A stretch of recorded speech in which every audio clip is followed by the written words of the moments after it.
Hi listeners, here's a chance to win a whole year of free access to nknews.org.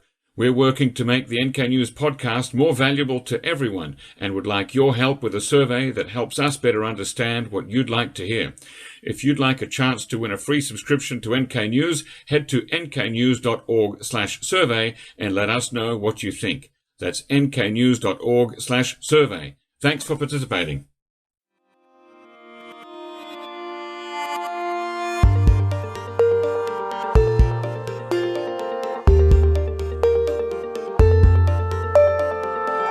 Hello, podcast listeners, and welcome to the NK News podcast. I am your host, Jacko Zwetsloot. Today, it is Monday, the 13th of February, 2023, and I am joined via Zoom by Professor Alhassan Mamman Muhammad from Nigeria to talk about the friendship between Nigeria and the DPRK, and also about the Nigerian Committee for the Study of the Juche idea. But first, I'd like to remind everybody, please, to leave a review about this podcast on whichever platform you use and share this episode with everyone you think should hear it or who might be interested. What's more, please like and subscribe to the series.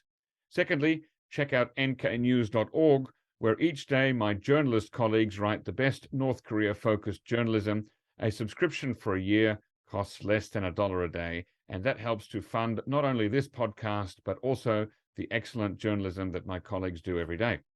Third, follow nknews.org on Twitter and me at JackoZ. Now, to properly introduce my guest today, Professor Alhassan Mamman Muhammad is CEO of Dorogofi Environmental Consultants, as well as Professor of Environmental Management at the University of Abuja, Nigeria. He is also Chairman of the Nigerian Committee for the Study of the Juche idea, and it is in that capacity that I am speaking to him today. You can find the Nigerian Committee for the Study of the Juche idea online at nigeriajucheidea.blogspot.com, and if you didn't hear that properly, we'll put the link in the show notes later on so you can click on it. Welcome on the show, Professor. Thank you for having me. Can you tell us, how did you first become interested in the Juche idea? Well, first, it started with the non-aligned movement. Some of us were very much interested in the non-aligned movement. When we had the world divided into two, you are either, with the former, Soviet bloc, or you are with the West, the so-called Western powers. Some of us felt that we look at so many leaders as at that time, who were very bold in terms of putting the interests of their people and their country, at the forefront. And one of such leaders is the founder of the Democratic People's Republic of Korea, Comrade His Excellency, Comrade Kim Il-sung. And we followed his works, his philosophy, and what he has done for his nation. And from there on, we now begin to follow the activities of the DPR of Korea. And suddenly we develop interest, in this concept, of self-reliance, which is Juche. It doesn't mean isolation, but you rely more and more on the ability of your fellow countrymen to pull your country together. And when you look at Africa's situation, that we depend on the West for everything, even the air we breathe, it must come from the West. That's so choking. And some of us have this feeling that Africa and Africans are not lazy. They have the potentialities, to match any race in the world. So Juche idea, which is the concept of self-reliance, serves, as a kind of a springboard for us to aspire to our aspirations to pull Africa out of one poverty, servitude that we have been subjected to both politically and economically. We just got political independence, but economically, we are still slaves to the Western world. We want to be free in all aspects, both politically, economically, and then we depend less and less on the outside world. So that was the kind of the scenario that set our interest, to study the concept of Juche idea, and we became so interested with the founders and the proponents of this idea, which is the North Koreans. And how long ago was it that you became involved? I think for getting to about 2.5 decades now. And how long have you been the chairman of the Nigerian Committee for the Study of the Juche idea? I think for the past 18 to 20 years. Oh, quite a while. We have branches in Nigeria, but I head the national committee. So I'm the national chairman, and we also have, chairmen who heading the local branches in our country. Can you give us an indication of the size of the committee and the number of the branches throughout Nigeria? Well, I think there are two, should I say, types of membership. For those who are registered, and then they also attend our occasions and the rest and what have you, I think about 2,500. But there are also others, who show sympathy, who also align with us in thoughts and feelings. I think most Nigerians do. When we have any other occasion, we invite Nigerians, they flood that and they show sympathy, to the DPRK. So there are millions in that. But those who are committed and active members, at any point in time, you call them and then they will answer the fact that, yes, they are members. I think we're about 2,500. Okay. And in how many different branches? For now, we have 4 branches. Yep. One at the University of Abuja, which is kind of piloting the affairs at the University of Abuja. We also have a branch at the Federal College of Education, Zuba, that takes care of colleges of education. We also have the 3rd branch at the Nasarawa State University, Kefi, just close by, about 45 to 50 kilometers east of our nation's capital, Abuja. And of course, we have the last branch, which is for journalists, the Institute of Journalism, also located downtown our nation's capital, Abuja. So for now, these are the 4 branches. But before this, we had branches at Lagos Polytechnic, Yaba Polytechnic in our former capital, Lagos. We also have another branch at Benin City in the south part of Nigeria. And hopefully, we are trying to open up branches at Bayero University and Ahmadu Bello University, both in Kano and Zaria, respectively. Oh, gosh. And when was the very, very first Juche study group founded in Nigeria? Around 1978, thereabout in Lagos. Oh, yeah. So those at the Yaba College of Technology in Lagos, our former national capital, we are piloting the affairs. But when the embassy moved to Abuja, the Abuja branch came into being in 2000. So that's about 23 years now. And I think I became the national president in about 2001, thereabout, Let's talk about your particular committee that you're a member of. How often does your group meet? Is it weekly or monthly or irregularly? Well, we have, I think, 2 or 3 types of meeting. The first one is the prescribed meeting. We meet under this, we meet twice in the year. That is at the beginning of the year and towards the end of the year. The beginning of the year, we try to lay out programs for the year that we've just entered. We lay out what we intend to do in terms of dissemination, in terms of seminar, and then other activities like if condition warrants, we visit the DPRK, or we also attend the regional meeting or the international meeting. We lay that out and then those who are to attend. Then the second meeting has to do with the branches. The branches normally meet quarterly. They meet quarterly, all the 4 branches, they meet quarterly, and then when need arises, they can get together and then meet, particularly when there are international issues that has to relate to DPRK, like threats, from the West and the rest. They sit down and they discuss, the prevailing issues. And then lastly, of course, the other meeting, we meet whenever occasions around the national body meets, and then we also discuss. The 4th one, which I may not refer to as meeting, is whenever there is any occasion that that is being celebrated in DPRK. We also gather either at the embassy downtown our nation's capital or at a preferred location, and then we also celebrate in solidarity with the DPRK. So this week, for example, on Thursday, February 16th, is the day of the shining star, the birthday of the late leader Kim Jongun. Will there be a meeting for that? Yeah, normally if this occasion, like I said earlier on, that if the 4th meeting, which we don't regard as a regular meeting, If there is any occasion that is to be celebrated in the DPRK, we also meet. We've done that already. Normally, branches or all other associations allied to the DPRK meet before the D-Day, so that when the D-Day comes in, they will now pull in the report to say, okay, there is a meeting of these in so country. So we've already met. And I think we met last Wednesday.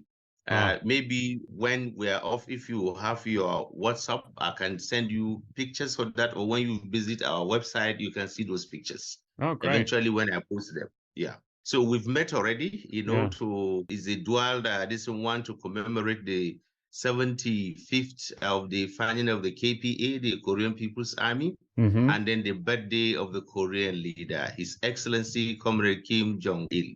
Yeah. Now, as the name of your committee suggests, the study of the Juche idea, that's a big part of your activities. Does it take a long time to study the Juche idea? Because it seems to me, from what I understand, it could be summed up in maybe 1 or 2 A4 pages.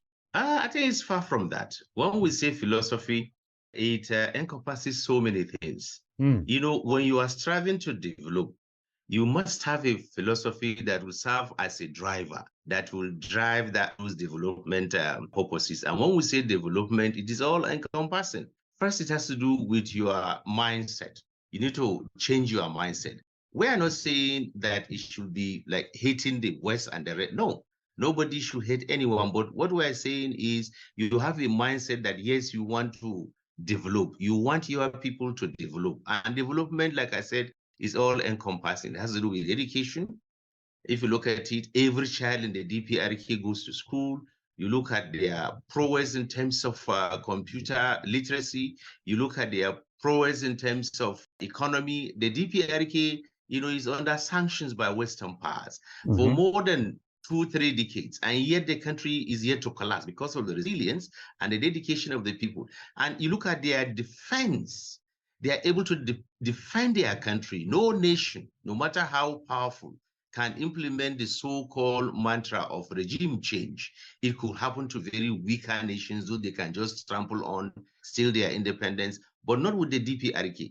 DPRK has never, ever attacked any other country, but she's able to defend herself against, the world police and those who feel they can go into any country, and change government. Africa is very vulnerable. And you could see the way the so-called Seven Sisters, have been changing government at will in Africa. And what France does, and you can see the repercussion, with the French, anti-French feeling in the western side of Africa, the West African countries, in Guinea, in Mali, in Burkina Faso, and of late in Niger Republic. So you have this growing sentiment of resenting, imposition, and meddling into the internal affairs of African countries. But you can't do that with the DPRK because of their strong defense. And you look at their health policy. Their health policy is very robust. You've never had any health crisis in the DPRK because they have a healthy and robust health policy where every child, every North Korean is taken care of. Look at their housing policy. They don't have this idea of homeless people like you see even in Western world. It's so pathetic. That, with all the glitz and glare of Western societies, they still have this nasty feeling, of homeless that they do hide. They don't want the media don't show. But they are quick in showing hunger, strife, war, in Africa, that we still live on trees, and the rest. But when you look at the inner cities of these Western countries, it's riddled with crime. You have people driving in, shooting in schools, kids will go to school. Stabbing when you take a subway in the Western society. You don't have these crimes, in the DPRK. You need to visit the country and see how the country is at peace with itself. Which texts do you use to study the Juche idea? I beg your pardon? Which texts or books or materials do you use to study Juche? We use a lot of materials, written by the leadership of the DPRK, starting from His Excellency and founding father of the DPRK, Comrade Kim Il-sung. And then we also use works written, both by them and by others on the qualities and lifestyle of His Excellency Comrade Kim Jong-il. as well as the current leader. And we have so many writers and philosophers of North Korean origin. They've written on the leadership, they've written on Juche idea, they've written on Juche philosophy.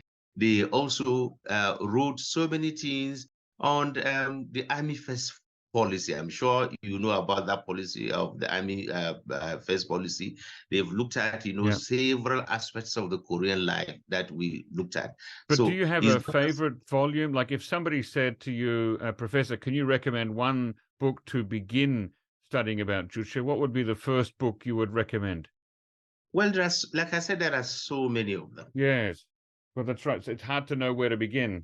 There are so many of them. So if you maybe at the end of this, I can give you a list of books, that you are going to have, because we also have them in our mini library. Right. But you don't have a favorite? All of them are favorite because they touch on different aspects of human existence. Yeah. You just can't pinpoint, isolate one aspect. They have to, they are intertwined. Aspects of development, you can't divorce, your independence and national security from health, housing, education. You can't divulge one from others. They have to go as a package.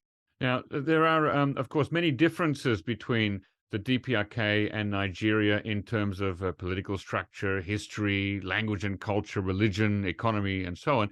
Can you share a little bit, please, what Nigeria is able to learn and adapt from Juche for itself? Oh, many. Like you said, I said, because the DPR of Korea is like a unique society, one language, one culture, one philosophy, one aspiration. But in case of Nigeria, as well as so many other African countries, the effect of this compartmentalization, what we refer to as, which came about as a result of colonialism, people of different ethnic groups were forced to a union without their consent. So we are still trying to forge this integration. Like the case of Nigeria, you have about 250 ethnic groups. It is the grace of God that these 250 different ethnic groups with different religion, with different cultures, with different ways they see life, or that were able to come together, and we lasted this long. So what we are hoping is that in spite of our diversity, we could still find strength, unity, from this diverse nature of our society. And the concept of Juche de-emphasizes this division. And if you look at so many crises that we have had so far in Africa, is anchored on our colonial history. Though the West wouldn't want to believe that, but they created these and they are still sustaining these. Look at Rwanda. What is the difference between the Tutsi and then the Hutu? Is because of they were forced to get into a country. You look at Kenya, you have the Luo, and then the largest ethnic group in Kenya, and they are at loggerheads. You look at Guinea-Conakry, you have a problem between the Pule, or what we call the Fulani, and then the Susu, and so many other ethnic groups. You go to Mali, is between the Bambara and then the Pule or the Fulani. And then so many other countries, in Africa. South Africa is it just is the silence before the bomb just explode, but there are still ethnic tensions, but it's suppressed because of Madiba. So there is no any other country that is not suffering from what the colonialists created, which is different ethnic groups, being forced to come together without their acceptance or willingness. So we are yet to mend this, and our hope and our prayers is that Juche idea will de-emphasize this division in different African countries, particularly my own country, Nigeria. And then, we can begin to have one aspiration, regardless of ethnicity, regardless of religion, regardless of whatever diversity. We want to see our diversity as a source of strength. Professor Alhassan, are you a religious man? Oh, sure. And is Juche compatible with religion? It depends on what your perception is. When you say, okay, is Juche compatible, with religion? Like I told you, if you look at Islam, because I'm a Muslim, I'm proudly so a Muslim. When you look at Juche idea, there are so many things, that Juche idea, I can say maybe shares with Islam. Islam and Juche does not show any discrimination. anybody who tells you that Islam is a violent religion, probably that's the perception of the West, because they feel it is a threat to them. And they begin to give, the West have this penchant, anything they don't like, they give it a bad name, and then they begin to fight. But Islam is one that believes that, yes, you can accommodate any other person regardless of your differences. And Juche does that. And our aspiration as leaders, young leaders, intellectuals from Africa, we want to see where we begin to de-emphasize these diversities, and then we see them as a source of strength. That without this diversity, the world will be so boring. And I think Juche emphasizes that. Probably what you're alluding to is that because there are so many criticisms about Juche idea, it goes after religious extremists, that it doesn't allow individuals to congregate. Come on, man. You have so many crises, in different parts of the world as a result of religion. Religion shouldn't be a source of crisis. Religion should be a source of understanding, because any religion that preaches, violence is not worth its stance at all. So extremism shouldn't be part and parcel of religion. Religion should be something, that should kind of humble one. Yeah. Now, you mentioned earlier that the DPR Korea has an embassy that's now located in Abuja. Does your organization have regular contact with the embassy? Oh, sure. Have you been there to visit the embassy recently? Oh, I was there this Wednesday. Oh, okay, very recently. Very great. Yeah. How does the embassy support your organization and its work? If you have a liking for a country, if you have a liking for the leadership, the good qualities of the leadership of a country, and if the country has a kind of an ideology that you also subscribe to and you are preaching that ideology, of course, it is natural that the embassy will support you in whatever way they can. And I think the DPRK embassy in Abuja has not failed in its responsibility to dispense that off. Right. And how does your organization assist the embassy? I don't know if you what assistance you are talking about. Maybe you are talking about finance, No, and the I rest. mean, maybe in promoting information about DPR Korea, or organizing conferences or meetings, anything like that.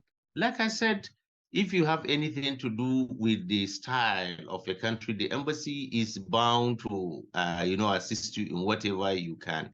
Like when we organize seminars, we invite them.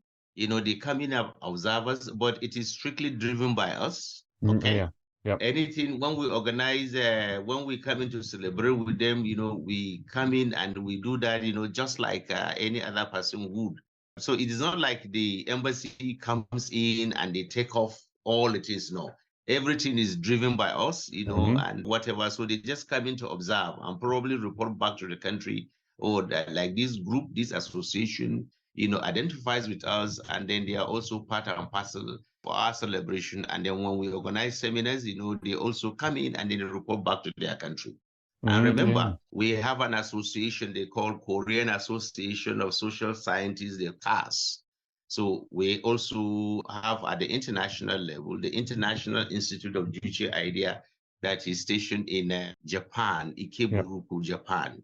But of course, with the coming of these administration in Tokyo and the one before it, they've been very brutal, trying to kind of cut down the activities. But we've been moving stronger in spite of, the shortcomings of the antics of the Japanese government, anchored by the pressure from the West and, of course, that country south of the 38th parallel. Did the COVID pandemic have any effect on the functioning of the DPR Korea embassy in Abuja or on your committee? Well, I can say just for a while, but I don't know what you mean by effect on the function of the DPR of Korea embassy and then our association. But let me say this: when the pandemic was so endemic, and the world were taking measures, we all complied with regulations. Yeah. With protocol, to curb the spread of COVID-19 or COVID-19, okay? Yes. We complied with that. So we kind of scale down contact to contact. And when there is any need, absolute need for contact, we also comply with the protocol to kind of curb the spread of the disease. But To say that, okay, it has stopped completely, no. Only that maybe at a reduced rate in compliance with international requirement for the COVID-19 protocol. And then when there are easing of whatever restrictions, I think we come together, but we still comply with wearing masks. When you are coming, you have to wash your hands, you keep your distance, among others. Yeah. So last Wednesday, when you visited the embassy for the event, everybody was wearing masks, were they? Not everybody was wearing masks, but we kept to the protocol. You know, there is easing of those protocol now in my country, Nigeria. So whatever the country specifies, we comply with that. Okay. In what ways are the economies of the DPRK and the Federal Republic of Nigeria complementary to each other? Well, I think the DPRK has been given a helping hand. Their proficiency in agriculture comes to play. There are so many farmers in Nigeria. When I mean farmers, both large-scale and small-scale farmers, the DPRK is helping out. There are so many of them, too numerous for me to mention. And then most of them also visit the DPRK to see how they've been able to progress along that line. You know, Nigeria has a rich agricultural land. Our problem is for us to get the funding and the technical know-how. If not, you know, our land, the most fertile. That you can confirm for those who have been to Nigeria. So it's not about oil, but also about our agricultural. Apart from agriculture, they are also helping with these Korean, or what they call this Asian Medicare. So that is not as much as that of the agricultural field. And then education. And then they are also helping, you know, in terms of solid minerals, you know, they also have coal, though so many environmentalists will tell you that coal is a dirty source of energy, blah, blah, blah. But despite the fact that I'm a professor of environmental engineering, I'm also one that advocates that we must not jettison coal.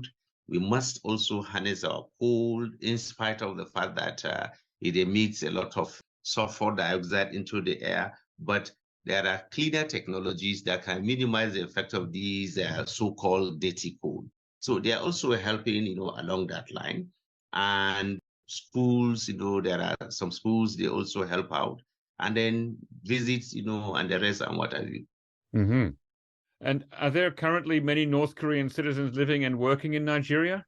I don't know what you mean by working. And of course, if there is bilateral agreement between individuals, like if I happen to own a farm now, and I want to grow apple, there are areas like Plateau State that has the same climate like the temperate region, and I want to establish a farm, an apple farm.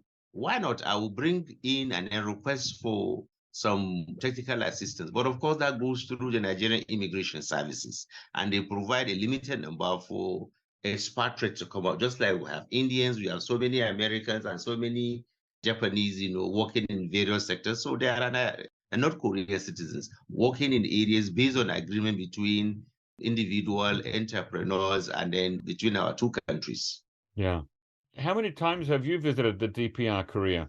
Honestly, I think more than 10 times. More than 10 times. When you go there as the chairman of the Nigerian Committee for the Study of the Juche idea, what kind of activities do you do there? Oh, a lot.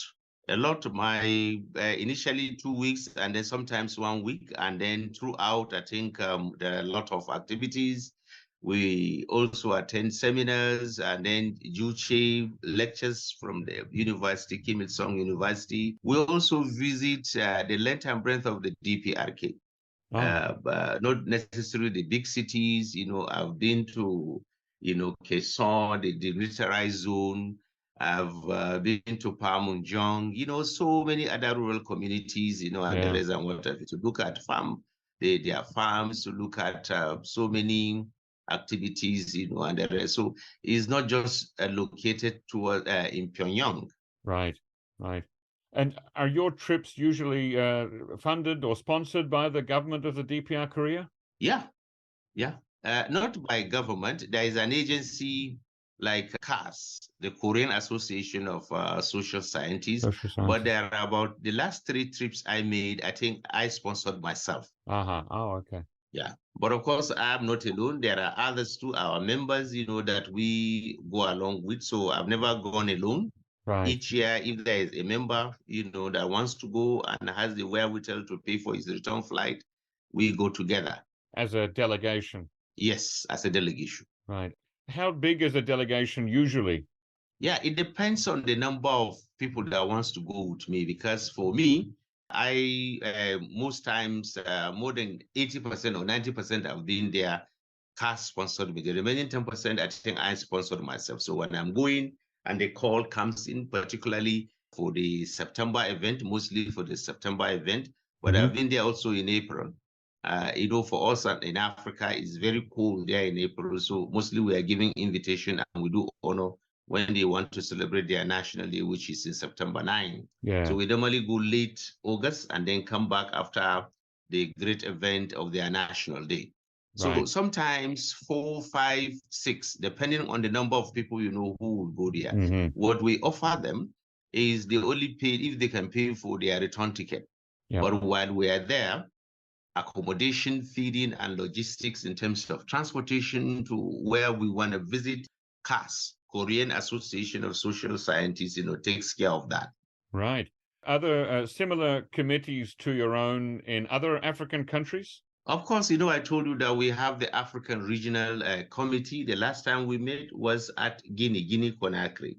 And before Guinea-Conakry, we've met in South Africa. Before South Africa, we met in Uganda. Before Uganda, we met in Congo-Kinshasa, DRC, Congo. Before them, we also met in Tanzania and so many other meetings. So the African region, we come together because the courtesy of the association, there is no African country I'm going. I can't say I know 1 or 2 or more people.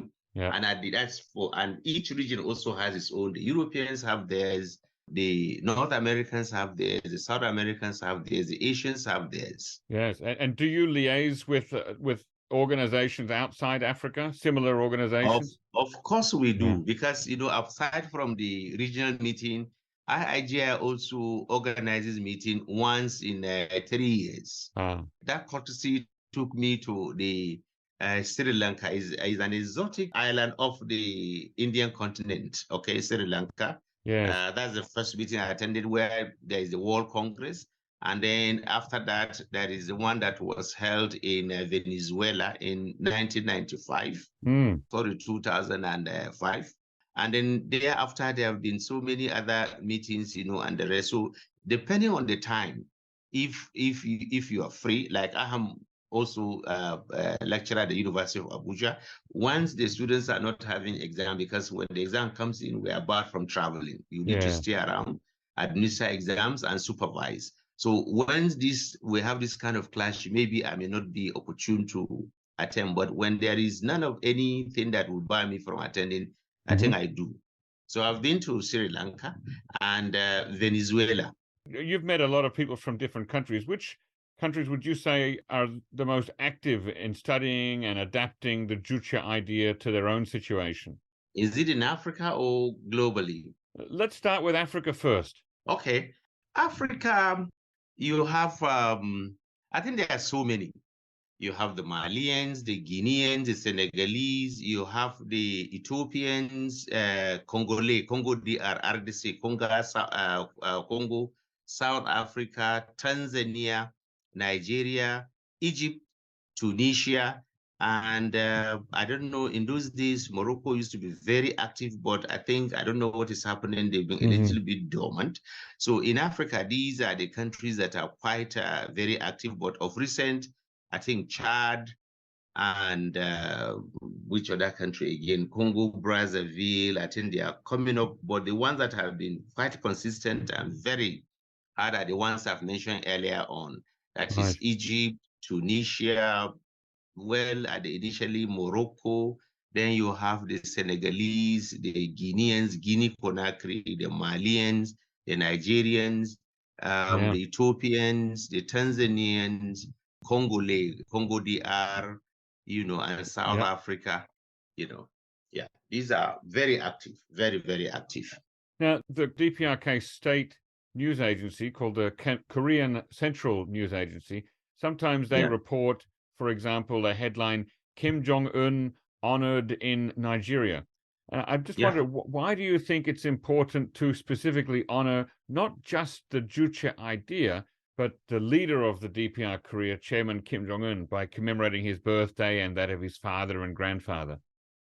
Oh, that's a very good question. So if I decide to, if we as an institution, we decide to honor former US President, Donald Trump, will you ask me why do we have to honor Donald Trump? You honor the person you Yeah, I hold in probably high would. esteem. Just hold on. Just hold on.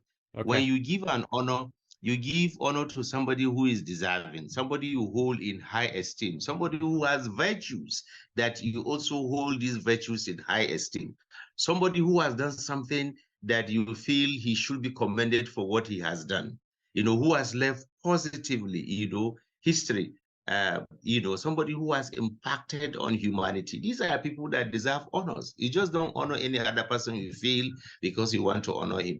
They've done well. They led their people very well, and they've defended the integrity and independence of their people. You see what is happening in the Middle East, in the Arab world. You see the way the Arab world is just being messed up, by the US and Israel. But no country on earth can do that, to DPRK. The only thing is they carry campaign of calumny, they impose economic sanctions on the DPRK. Possibly, they begin to threaten by organizing annual military show near their border. If we decide to invade you, this is what we're going to do. But we dare them to do that. So anybody who is able to safeguard, his country and protect them, and then provide the necessities of life, lead their people from ignorance, they are well educated, they know their rights, why can't you honor such an individual? Yeah. You hardly find issues of shooting in the US and the DPRK where one crazy individual will just carry a gun and then move towards a school. You need to go to the DPRK and see how kids play freely on the streets. Sometimes, when I get to the DPRK, I begin to wonder, is this the country that this so much propaganda is being said? When I leave my hotel, I go around the town in the night unescorted just to see. So, and the reason why we do this is that they will tell you, oh, they will take light and the rest, but I've never seen electricity even blink an eye. Anytime I go, I open my window to see far and beyond, to see if there will be a quarter or a section of the city that is without light. And we also walk around, our hotel room, without somebody being escorting us, and we don't get molested. Yeah. But I bet you, I dare not do that on any of the cities in the US. I dare not do that because as a black man, either I will get, hackled down by the police. I will thank my God if I come back alive. If Have they you ever don't, been to the United States? I beg your pardon? Have you ever visited the United States? I don't think I will go to the US because of their anti-black sentiment, and the rest. I fear I will be, pulled over by the police. And then before I could say anything, probably I will end up in the coffin. I understand. As a black man. Speaking of propaganda, Professor, when people hear about your organization and they say, for example, North Korea has human rights issues for like the prison camps, or North Korea doesn't let its people exit the country if they want to, or North Korea punishes multiple generations of a family, and also they force people to study Juche regardless of their level of interest. How do you respond to that? Well, I think these are the propaganda issues that we have to deal with. How do we deal with that? I don't know. Just hold on. Yeah. These are propaganda issues that we have to deal with. The West has a very robust machinery in terms of press. They have a very strong both print and electronic media that is solidly behind whatever their leaders do. They don't see anything wrong with them. On rare occasions, they do voice out this. Where is the human right most pronounced in the world? Is the Western world. The moment you come in, with a different faith, they are largely intolerant. If you come up, with a different ideology, they are largely intolerant. You look at the Western society and see the kind of human rights abuses that they have. How many people are languishing in US jails? You once asked me that, have I ever visited the US? I said no. Do I intend to visit? I said no. And I gave you reason. There are so many blacks languishing in jail on account of trumped-up charges. Some of them are even shocked about the charges that they have. But I tell you, any person you see in DPRK must have committed one offense or the other. And in a country where there is no rule of law, anybody can just own a gun and pump into your house and then snuff life out of you. Then that country is not worth living. North Korea is anchored based on laws, regulations. Look at Otto Wambia. Why must you go to a country and begin to denigrate the country and pull down the portrait, of their country, of their leader? I can't go to the US now and look at the portrait, if I respect myself and respect Nigeria and respect our leaders, I can't go to a US or Britain or France and then see the portrait, of Joe Biden or Rishi Sunak or Emmanuel Macron and then begin to pull it down. It's not only disrespect to the country, but also disrespect to my own country and what I stand for. So if you are in a country, you can't visit my home and begin to disrespect me. So if anybody visits North Korea, you must comply with rules and regulations of the DPRK. If you visit Nigeria, you must respect and comply with our rules and regulations. But you can't claim that because you are a Westerner, you go to a country, you want to show how weak the country is. If he has succeeded because it is recorded, you would have gone out, spread the video and say, look at the DPRK that they said they have security and the rest, but I'm able to do this. And thereby denigrate the country. I think we need to think deeply. If you accuse the DPRK of doing certain things, you have to look at what you do at your own level. Do you think that it's economically wise that the DPR Korea spends money on nuclear weapons and missiles when it lacks sufficient food to feed its entire population? Oh, fine. That's another propaganda we have to deal with. What is the military spending? What is the budget of Pentagon in the US vis-a-vis their national budget? What is the military budget, among the NATO countries? When the former president, Donald Trump, was saying, no, countries need to improve on their military budget. And you can see the event now where they are now fighting Russia. So any country that cannot defend itself is not worth to be a country. So whatever North Korea needs to do, even if it spends their whole resources, in hardware to defend the country, the territorial integrity of the country, in my opinion, and in the opinion of any rational human being the world over, it is a just cause. Because you see, we don't want DPRK to be like Libya. You went into Libya, killed the leader. You went into Iraq, you toppled Saddam Hussein in Iraq on trumped-up charges. And then look at the way you have made Syria prostrate. Most of the land some lands, in Syria, is just because you don't like his face. I mean, DPRK, can do whatever it feels, to defend itself. It is their right. So nobody can dictate to the DPRK what percentage of their national income they need to spend in defense. They would have gone in and then makes mincemeat of the DPRK. So it is a just cause, and we will support the DPRK to use whatever means necessary to defend itself.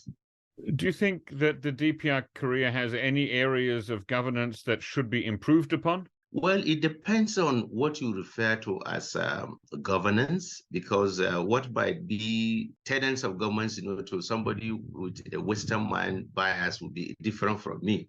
Because for me, in terms of that, I would want a good education. Every child should go to school. The DPRK is at the forefront of that. Healthcare facility, the DPRK is at the forefront of that. Housing, at the forefront of that. There is no any homeless person visit DPRK. Every Korean is given a house, a decent house to live in. For unemployment, there is nothing like the state. If you don't have a job, the state has something for you to do and they pay you. So this idea of wandering about, and then not having anything to do, like you see in Africa and in Western societies, is absent in the DPRK. And if you look at politics, yeah, it's good, but the politics in Korea is different from the way you or any other country in the West, will assume. There is democracy, but Korean style. And every country deserves the right, to evolve a policy. We shouldn't say this is the way we are, so should you. this notion of the US and Western powers, this is the way they are socially. Every other country must be jettisoned. We are different, and we are not bound, to say, okay, every aspect of our life must be anchored along Western life. If there is no diversity in the world, come on, Jacko, the world will be too boring. But because, there is these differences in almost everything, that's what makes the world interesting. And I want you to see that in life. So as far as the governance of DPRK is, I don't see anything wrong with that. I very much love, the way the system is, and the rest. If they feel there is any improvement, I think they do review from time to time, and we'll keep tabs with these reviews, if any at all. I have one last question for you, Professor. Is there anything else that you want to add about the DPR Korea and the Juche idea? Yeah, what I want to ask is that the West must come to terms that, just like any other nation, that we deserve to live our life the way every country deems fit. This idea of this is the way we are in all aspects, so must the entire world. We need to jettison that. And the West should, if they need peace with the DPRK is willing to be at peace with every nation in the world. Get rid of the economic sanctions. The economic sanctions is strengthening the DPRK more. You can't put something for so long and it's not yielding the result, and then you keep on, implementing that policy. Stop these threats, these aggression of annual military exercise, with the country south of the 38th parallel, sometimes with Japan and the rest. Threat cannot work. We need a peaceful world. Stop this threat. You can imagine a country holding drills on the borders of the USA. You can't imagine that. And then this instigation of countries to isolate the DPRK must stop. The DPRK, if there is any other thing, we tend to gain more when we stop this propaganda against the DPRK. This intimidation or fear of the DPRK trying to invade that country south of the 38th parallel is unfounded, and they have no hatred for anybody. When you meet freely Koreans and the leadership, they don't have any hatred for anybody except policies of certain governments. And once any group or government comes up with any detrimental policy, any country that is sound and knows what it's what will surely kick against that policy. The world can be better when we begin to accept the DPRK the way it is. And lastly, let me say this, and in a clear terms, this idea of demilitarizing DPRK will never work. DPRK can never, ever demilitarize. And I think we've not touched about the nuclear capability of the DPRK, because it will amount to suicide. And nobody knowingly wants to commit a suicide. There is a saying in Africa, Comrade Jaco, that only a tree, knowing fully well that it will be cut down, will stand where it is. I think I will leave you with that say in Africa. Only a tree, knowing fully well that it will be cut down, will stand where it is. So North Korea will not stand where it is, knowing fully well that the West is after stifling it.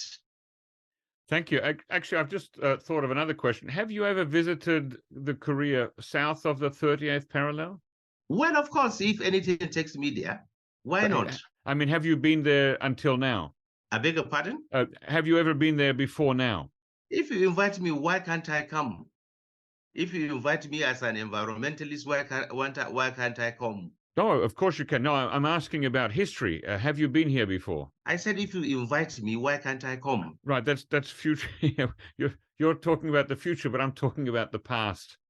That's why I'm asking that if you invite me, why can't I come? I'm also a professional. Yeah, you're welcome. If I said I want to invite you to Nigeria, won't you come? But there must be a reason why you are coming to Nigeria, and there must be a reason why I'm coming to South Korea. Well, sometimes they have environmental conferences here in South Korea. I thought you might have come for that, for example. Why not? Why not? Yeah. Why not? Indeed. Well, thank you very much, Dr. Alhassan Mamman Muhammad, for joining me on the show today. And thank you very much, for having me. And I also appreciate, the fact that you've been quite decent, unlike other Western media. I quite appreciate that. Thank you. Our listeners can find the Nigerian Committee for the Study of the Juche Idea online at nigeriajucheidea.blogspot.com. Ladies and gentlemen, that brings us to the end of our podcast episode today. If you already have an NK News account, and if you're a think tank, business, or academic institution, take a look at NK Pro. Our NK Pro platform offers unparalleled services that specifically cater to the needs of professionals who monitor developments on the Korean Peninsula. You can inquire about access or a free trial membership by sending an email to membership@nknews.org today. Our thanks, as always, go to Brian Betts and Arias Dare, who facilitated this episode, and to our post-recording producer genius, Gabby Magnuson, who cuts out all the silences and awkward pauses, etc. Thank you very much, and listen again next time.